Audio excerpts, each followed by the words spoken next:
Oh, yet for God's sake go not to these wars.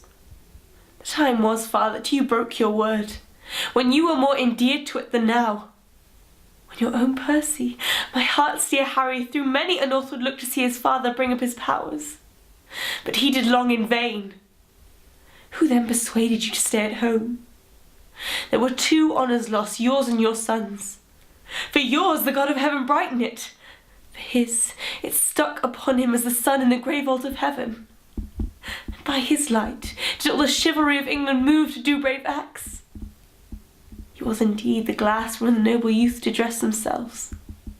He had no legs that practised not his gait, and speaking thick, which nature made his blemish, became the accents of the valiant.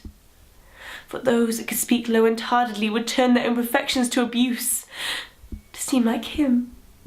Such in speech, in gait, in diet, in affections of delight, in military rules, humours of blood.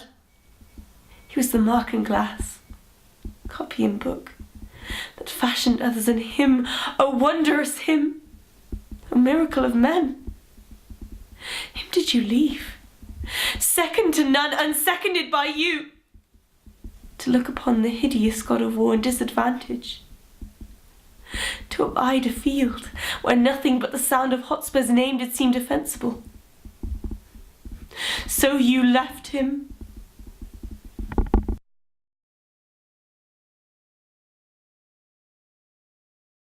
Yes, that order did not come from God. Justice that dwells with the gods below knows no such law. I did not think your edict strong enough to overrule the unwritten, unalterable laws of God in heaven. You being only a man, they are not of yesterday or today, but everlasting, though where they came from none of us can tell.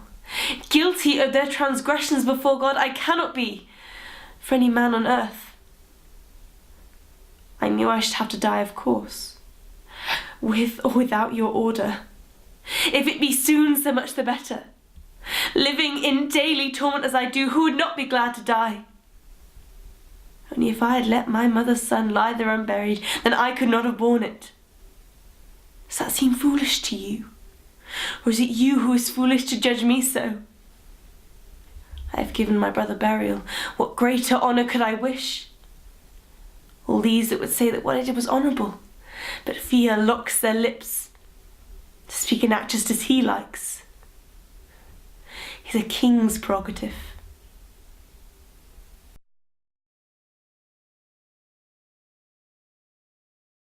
The only time our worlds collided was when Benji did something wrong, and I got the blame for it. At school I had to see a child psychologist. What an idiot. Benji loved words like outlaw, hooligan, gangster, delinquent, vandal. She thought they sounded good, romantic, exciting. Benji would swear. It wouldn't have been so bad if it was just swearing. If it was just swearing, if Benji just swore, it wouldn't have been so bad. But it wasn't. It wasn't just swearing. Benji stole. She stole. She stole money from my parents, from my schoolmates, from everybody. She needn't. She didn't have to. She didn't need it. And shoplifting. Shoplifting and stealing things, silly things. She didn't need them. She stole a toy car once. She didn't need it. She didn't even like it. She threw it away later. And travelling, going off jaunting, playing truant from school, just not turning up. Just jaunting off anywhere. Travelling around. And she shouted. She shouted at people and threw things. She'd go mad and shout at people and throw things. Tantrums. She had tantrums and shouted at people and threw things.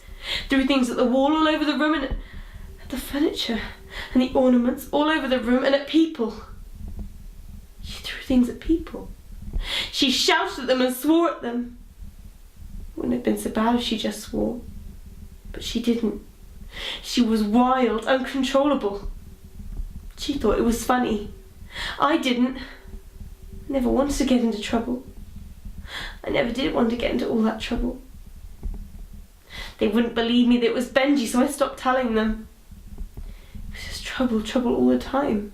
And Benji was laughing. I couldn't control her. I couldn't stop her. She scared me.